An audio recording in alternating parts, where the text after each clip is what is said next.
Pour sa troisième saison, Carrefour Kamouraska met en lumière des employeurs de la région qui font du Kamouraska un employeur de choix. Bienvenue à Carrefour Kamouraska.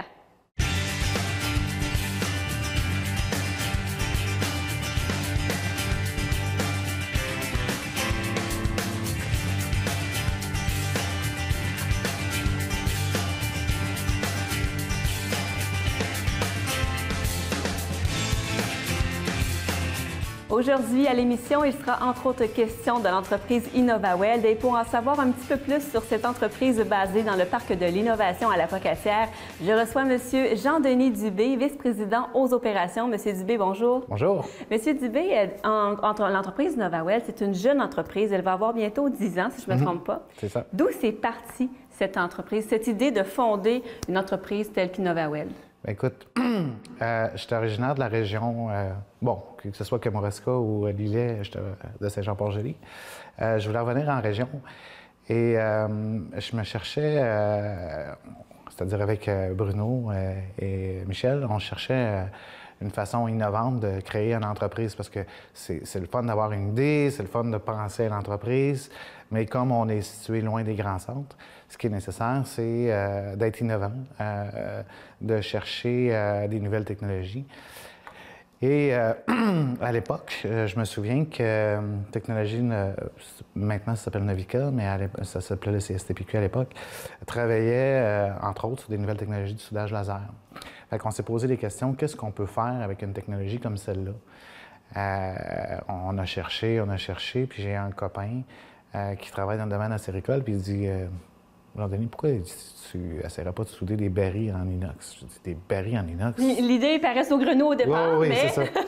Fait que, puis la technologie du soudage laser, ce qu'elle oblige, ça l'oblige d'avoir des produits à valeur ajoutée. On ne peut pas juste souder de l'acier parce que, bon, il y a des technologies qui existent à l'heure actuelle, robotisées et tout, qui permettent d'effectuer le travail. Lorsqu'on travaille de l'acier inoxydable, c'est un peu particulier.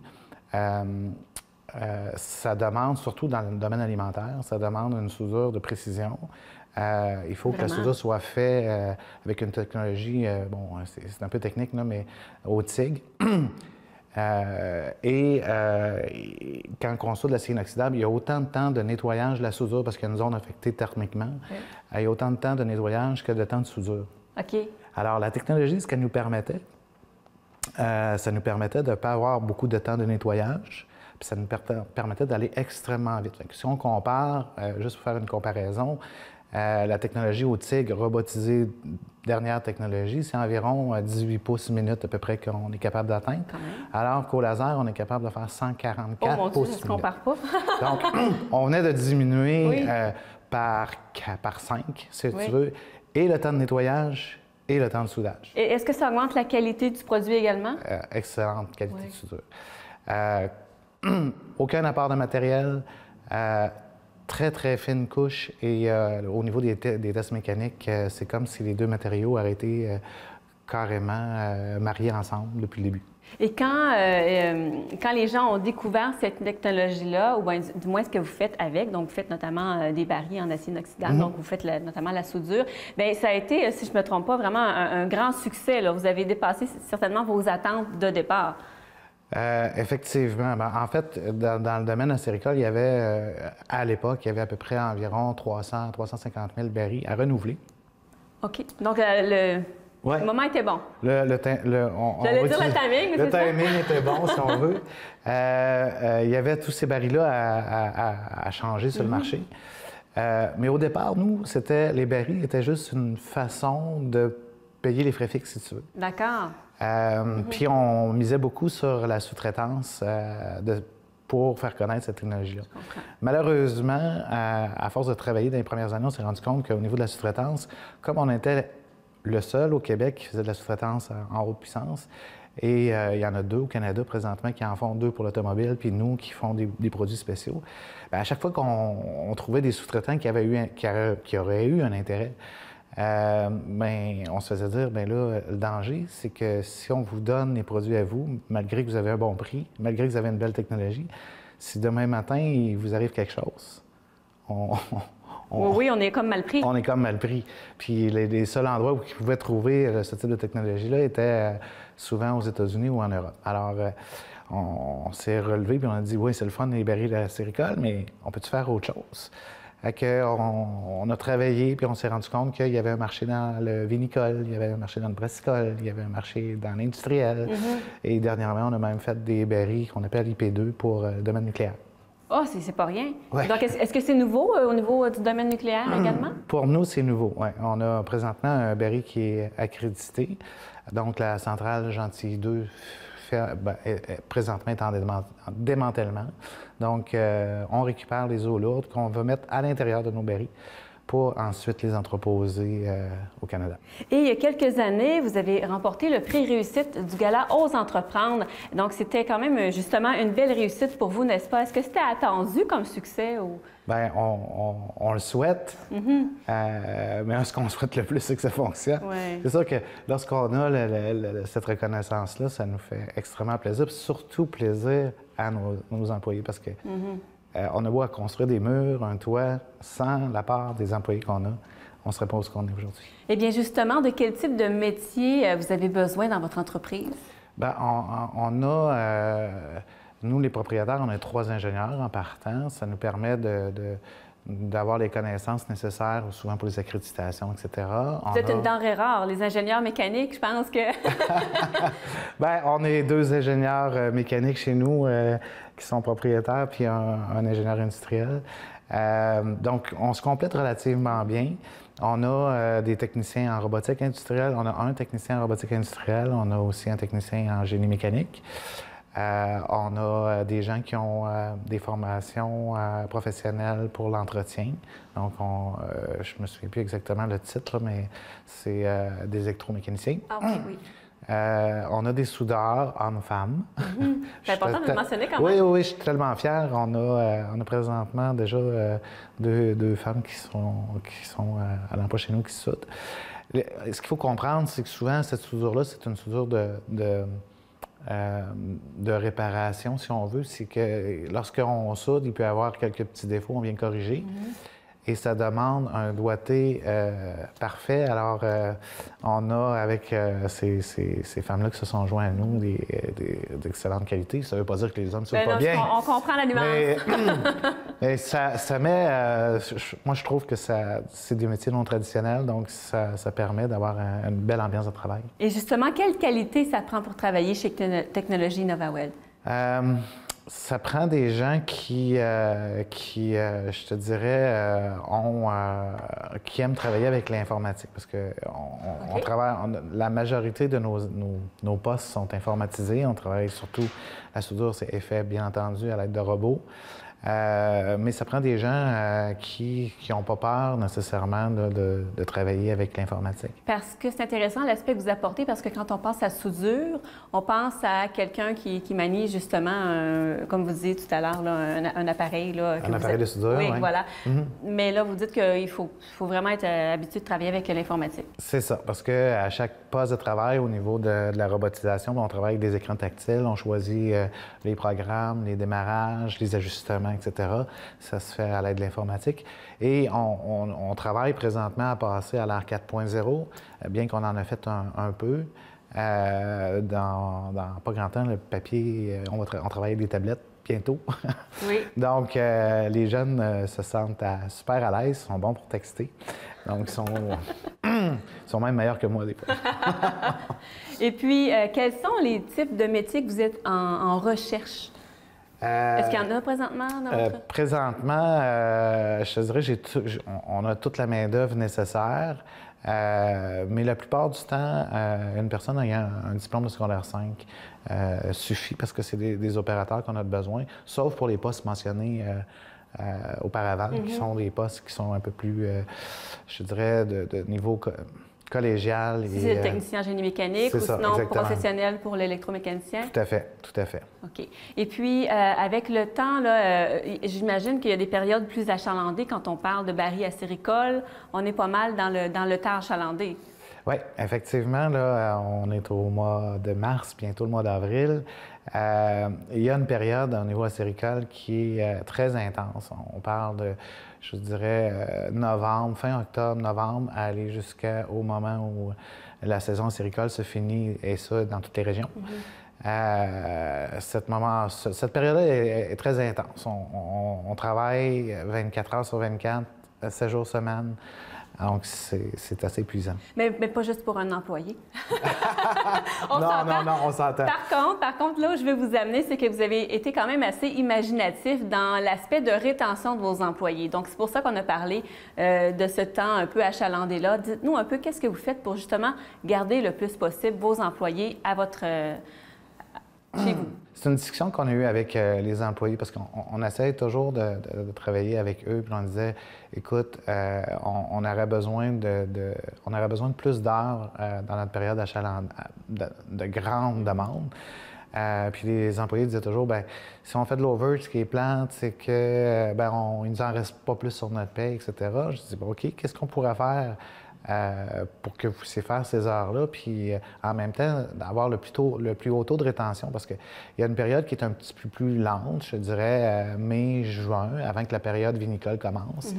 Fait qu'ils nous ont proposé, puis en travaillant avec eux, on a trouvé des solutions. On disait, OK, on va faire plus d'heures, on les met en banque à temps et demi, puis après ça, bien, durant la période plus tranquille, qui l'année passée, ça s'est étalé de la fête du dollar jusqu'aux vacances de construction, où les gens s'étaient mis assez d'heures en banque, où ils tombaient à 32 heures semaine. Ça veut dire qu'ils commençaient le matin. Ça allège un été. Oui, c'est ça. Donc, il y avait une plus belle été.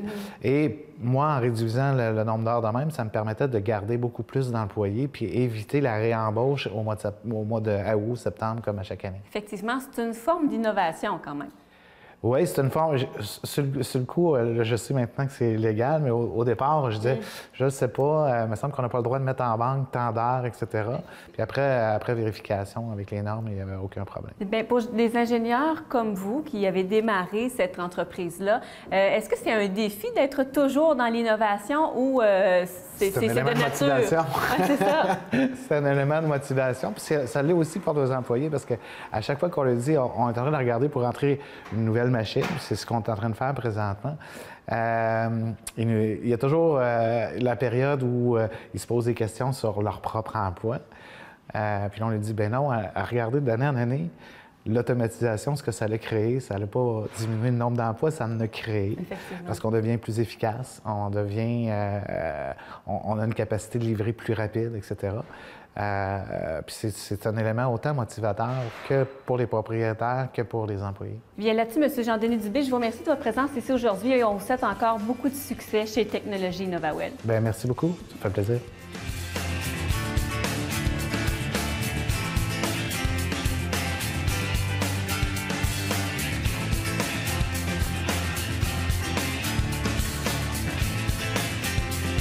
Une entreprise innovante de chez nous au Kamouraska. On parle maintenant d'Inno3B et je reçois Mme Renaude Sanson. Bonjour. Bonjour. Madame Sanson, on a mis en lumière Inno3B, si je peux me permettre, un peu en 2015 grâce au développement d'une technologie de fine pointe. Maintenant, en décembre dernier, on annonçait de grands investissements également pour de la culture verticale en milieu fermé, si je peux dire ça comme ça. Où vous en êtes rendu dans ce projet-là? Bien, ça avance. C'est sûr que l'annonce des fonds disponibles nous aide beaucoup à avancer dans le projet. Là, présentement, si je peux expliquer un petit peu comment ça se passe. Oui, certainement. Dans le fond, c'est qu'on veut mettre en place une démonstration de notre technologie à échelle d'opération réelle. C'est-à-dire qu'on fait Inno3B, on fait surtout des tours d'agriculture verticale, donc des systèmes fermés dans lesquels on peut faire croître des plantes.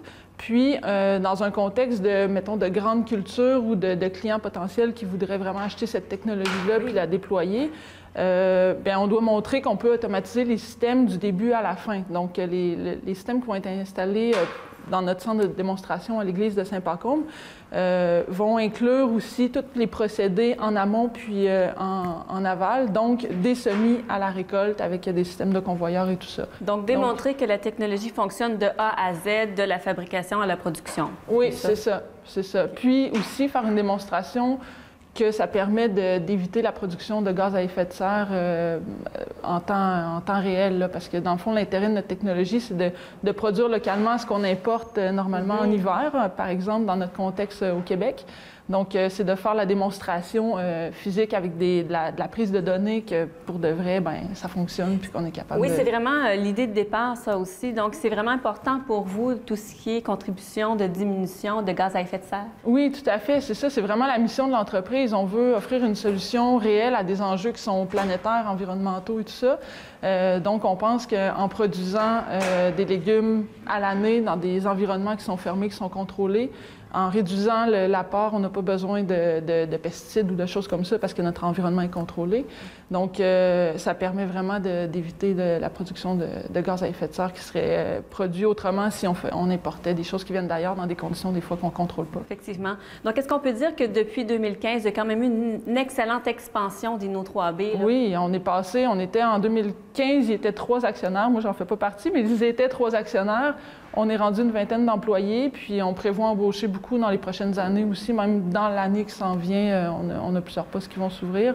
Donc, ça va vraiment super bien. On est très contents. Et de quel poste vous avez besoin chez Inno3B? Bien, là, présentement, secrétaire comptable, mais dans l'avenir, dans les prochains mois, on va avoir besoin de techniciens un peu de tous horizons, là, autant, mettons, plus mécanique, électrique, à la production. On a de la conception à faire aussi, donc beaucoup de dessins techniques là, avec des logiciels spécialisés. On a une équipe qui est plus ingénierie, design, puis on a une autre équipe qui est plus au niveau agricole, donc de la recherche agronomique pour bien comprendre comment on fait pousser les plantes dans nos équipements. Donc, ça fait vraiment un mix qui est intéressant. Là. Quand on regarde d'autres entreprises qui le font, bien, ils fournissent des équipements clés en main, mais il manque le bout agronomie, mettons. Oui. Donc, là, nous, on est capable d'accompagner un producteur ou un client à dire, bien, voici comment utiliser notre technologie, voici comment ça va fonctionner. Les recettes que les agronomes développent pour faire pousser les plantes sont totalement intégrées dans les logiciels qui vont dans nos équipements. Donc, c'est vraiment automatisé de A à Z grâce aux recherches agronomiques qui se passent. Donc, ça fait beaucoup de concepts ou de milieux à pourvoir là, au niveau de l'emploi. Oui, on a de la programmation aussi. On a des gens qui sont plus techniciens au niveau de l'agronomie pour permettre ces recherches-là. Donc, c'est vraiment dans... C'est très diversifié. C'est très diversifié. On a des ingénieurs à l'interne aussi. Donc, oui, effectivement, on va avoir besoin de beaucoup de monde dans les mois à venir. C'est une bonne nouvelle. Oui, c'est une bonne nouvelle. Qu'est-ce que ça prend pour travailler chez Inno3B, selon vous? Une grande polyvalence, je dirais, parce que malgré qu'on est en expansion, on est encore une assez petite entreprise. Donc, c'est certain que les gens, quand ils arrivent chez nous, bon, on se dit ils vont jouer tel rôle assez précis. Mais il faut être capable de mettre d'autres chapeaux des fois dans l'entreprise, puis d'être polyvalent, puis de pouvoir s'adapter à la réalité que c'est pas vrai qu'on est capable d'offrir, de combler tous les besoins par des postes hyper spécialisés. Donc, c'est important d'être capable de bouger là-dedans, puis d'avoir de la souplesse. Puis de la passion, je pense que c'est vraiment notre... en tout cas, à date, c'est ce qui nous rassemble dans l'équipe. On a tous des gens qui croient beaucoup à la mission, qui croient beaucoup à ce que cette technologie-là peut apporter On n'est pas la seule solution face au changement climatique, mais on pense qu'on peut faire partie d'un ensemble de solutions proposées.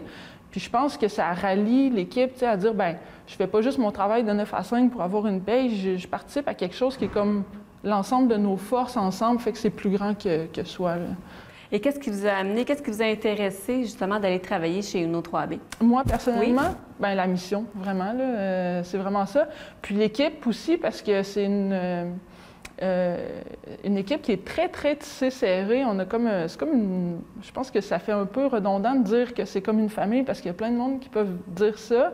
Mais on se fait souvent dire de l'extérieur, quand les gens rentrent on travaille dans une maison, fait que ça aussi, c'est intéressant. Les bureaux sont comme dans une super grande maison en bois, vue sur la rivière. Fait que quand on rentre, bien, il y a vraiment cet esprit-là aussi. Puis on a des gens qui se taquinent beaucoup. On a des jeunes qui sortent du cégep jusqu'à des gens de 60, 65 ans. Puis la cohésion de tout ce monde-là est vraiment super dans l'humour, la taquinerie. Puis c'est très, très convivial, très jovial comme esprit d'équipe. Et vous dites des gens qui sortent du cégep, etc. Est-ce que ça prend des gens, justement, qui ont une formation spécifique ou, dépendamment des postes, vous êtes ouvert à former les gens sur place? En général, on croit beaucoup que quelqu'un qui a envie de faire quelque chose peut se développer au sein de l'entreprise. Donc, c'est pas parce que, puis on a des gens dans l'entreprise que c'est vraiment ça, qui n'ont pas forcément le diplôme qui va tout à fait avec leur poste, mais ils ont beaucoup de volonté ou ils ont une expérience de vie qui a fait en sorte qu'ils ont développé les compétences qui leur permettent de faire leur travail. Donc, on ne veut pas juste le papier, en fait. Oui, je disais qu'on a des gens qui sortent du cégep parce qu'on a des partenariats avec le cégep à l'Apocatière. Donc, des gens qui viennent faire des stages, puis souvent, ils vont continuer avec nous parce que ça va bien, puis on a du plaisir à travailler ensemble, tu sais. Mais notre premier critère, c'est pas le diplôme, c'est surtout qu'est-ce qui t'intéresse de venir travailler avec nous, qu'est-ce que tu peux apporter, puis est-ce que tu es prêt à apprendre aussi sur le tas, tu sais. Fait que ça dépend toujours des postes, là, oui, mais dans la plupart des cas, c'est comme ça qu'on voit ça, là. Tout à l'heure, Mme Sanson, vous mentionniez que la mission de Inno 3B, vous avez touché, que c'était une des raisons pour laquelle vous étiez allé travailler, que vous travaillez présentement chez Inno 3B. Quelles sont les autres parties de la mission également d'Inno 3B, outre la diminution du gaz à effet de serre, par exemple? Bien, c'est d'offrir une solution, dans le fond, locale à des enjeux qui sont planétaires, mais grâce à la technologie qu'on développe, puis c'est une technologie vraiment d'agriculture verticale, fait que je pense pas que demain matin, on va se mettre à faire complètement autre chose, dans le fond.